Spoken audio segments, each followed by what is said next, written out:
Hi viewers, welcome to our channel. ప్రస్తుతం మనతో పాటు ఇమ్మంది రామారావు గారు సీనియర్ జర్నలిస్ట్ ఉన్నారు. వారితో ఒకసారి మాట్లాడదాం. సార్ నమస్కారం.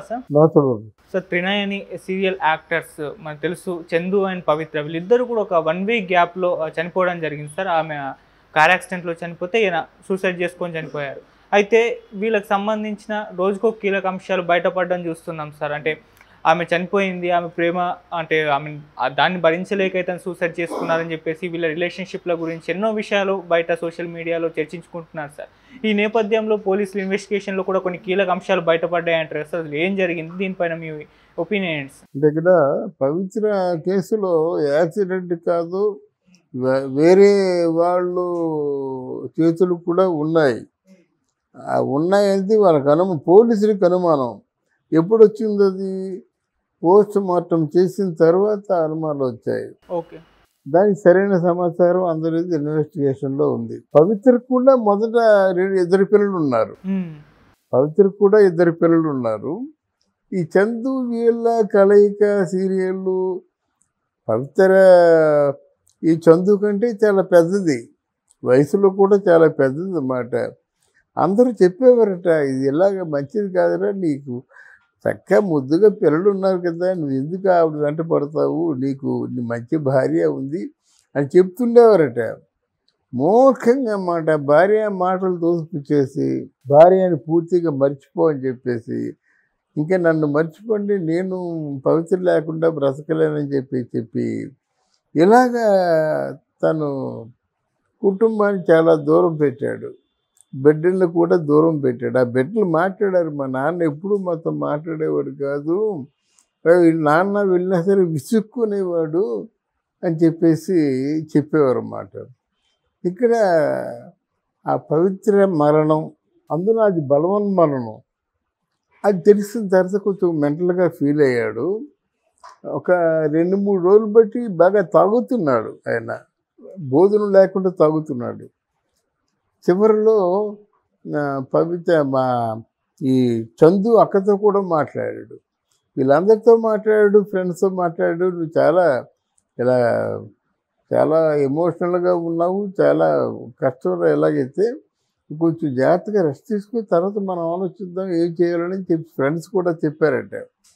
చెప్తే అక్కడ ఆ రోజు రాత్రి కూడా భార్య మాట్లాడిందట, సరే మీ కోపం ఉంటే కోపం ఉంచండి, ముందు మీరు తినండి, తిన్నట్టయితే బాగుంటుంది అని చెప్పినప్పుడు కూడా మీరెవరు నన్ను డిస్టర్బ్ చేయొద్దు అని చెప్పేసి పంపించేశారన్నమాట.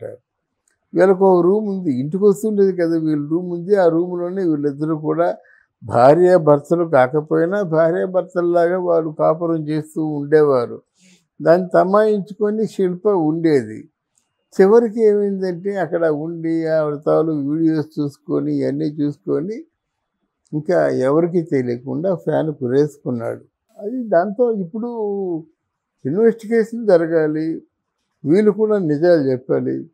తర్వాత ముఖ్యంగా దీని వెనక శిల్ప ఉందా, శిల్ప అంటే సొంత భార్య కదా అని మరి ఎలా, ఎందుకు అంత మనసు విరిగిపోయింది? పవిత్ర లేకపోతే నేను లేను అని చెప్పుకోవాల్సిన అవసరం ఏముంది? లేకపోతే పవిత్ర తాలూకు మొదటి మూడు తాలూకు హస్తం ఏమైనా ఉందా? లేకపోతే మామూలుగా ఇది ప్రొఫెషనల్గా జాబ్ చేస్తుండగా కొన్ని గొడవలు వస్తాయి, అది వివరంగా తెలిసి ఉండాలన్నమాట. బట్ వీళ్ళిద్దరూ కూడా అంటే ఒక ప్రేరేపితమైనటువంటి చావుని తెచ్చుకున్నారు. ఇక్కడ వైఫ్ ఏదైనా ప్రేరేపించి ఇంకా అనడానికి అనకూడని మాటలు మాట్లాడితే ఈయన కొంచెం బరెస్ట్ అయ్యాడా తెలియాలి. తర్వాత ఎవరైనా ఈవిడ్ని చంపవలసిన వాడు కారులోనే కూర్చొని కొన్ని అంటే ఆర్గన్స్ ఉన్నాయి, అది కొంచెం అలర్ట్ చేస్తుంటే ఆ డ్రైవర్ కొంచెం కింద మీద కాకుండా యాక్సిడెంట్ అయ్యి చచ్చిపోయిన సందర్భాలు లేవు. యాక్సిడెంట్ అయ్యి హార్ట్ అటాక్ అయ్యి చచ్చిపోయింది అంటున్నారు, కానీ ఇది కాదు. హార్ట్ అటాక్ రావాల్సిన అవసరం లేదు కూడా ఆవిడకి. పోస్ట్ మార్టంలోకి హార్ట్ అటాక్ అనేది ఏం తెలియలేదు అన్నమాట, తేలలేదు.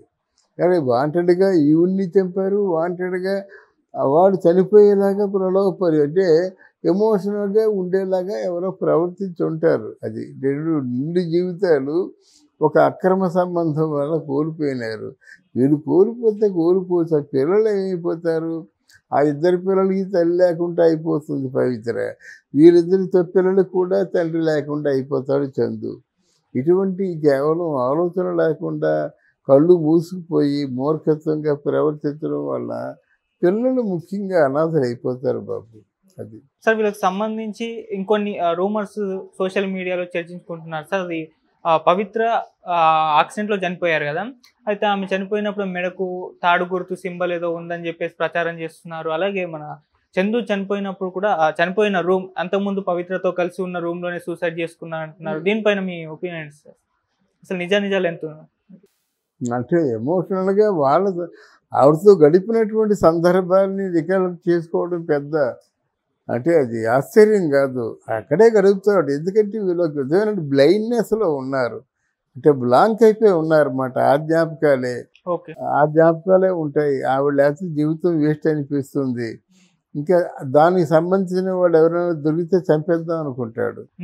ఇలాంటి ఎమోషనల్గా ఉండి చివరికి ఎవరిని ఏమీ చేయకే మన రంగనాథ్ గారి తాలూకు అది ఆత్మహత్య ఏమిటి, ఆయన ఏమిటి, ఆయన బరువు ఏమిటి, ఆయన ఫాలోయింగ్ ఏమిటి, ఎందుకంటే ఇంకెందుకు బ్రతకాలి అని ఎప్పుడైనా అనిపిస్తే మాత్రం ఆ తెగదెంపులు చేసుకుంటారండి జీవితాంతో. ఇంకెందుకు బ్రతకాలి, నాకు ఎవరున్నారు, నన్ను పలకరించే వాళ్ళు లేరు, నాతో మాట్లాడే వారు లేరు, అవసరమైతే అన్నం పెట్టేవాళ్ళు లేరంటే నెక్స్ట్ మనం ఇంకా వేరే దారి చూసుకోవడమే కదా. అందువల్ల ఇటువంటి పూర్తిగా హ్యాండ్సప్ పొజిషన్లో బ్రోకెన్ పొజిషన్లో ఉన్న వాళ్ళు ఎవరైనా ఈ పనే చేస్తారు. సరే, స్టార్టింగ్ నుంచి వస్తే అసలు వీళ్ళిద్దరి పరిచయం ఎప్పుడు స్టార్ట్ అయింది, వీళ్ళ రిలేషన్ ఎలా ఉండేది, వీటి గురించి ఏం చెప్తారు? అంటే వీరిద్దరి రిలేషన్ ఒక 3 years ముందు ఏదో అది పరిచయం అయినట్టు చెప్పారండి.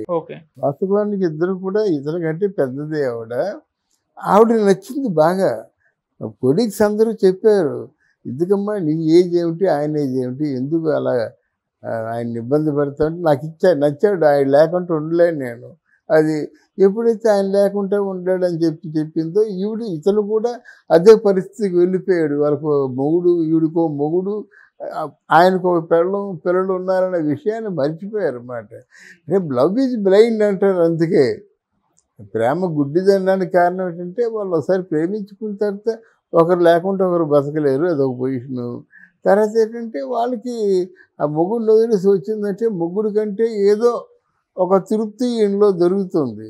అలాగే పెళ్ళాన్ని వదిలేసి ఉన్నాడంటే ఆవిడలో ఏదో అది ఒక కన్సోల్ చేసే, అంటే ఓదార్పు చేసే విధానం ఆవిడలో పవిత్రలో ఎక్కువ దొరుకుతుంది. కనుక మిగతా విషయాలన్నిటికీ కంటే వాళ్ళు సహజీవనం చేయడం మీద ఎక్కువ ఆధారపడ్డారు అన్నమాట.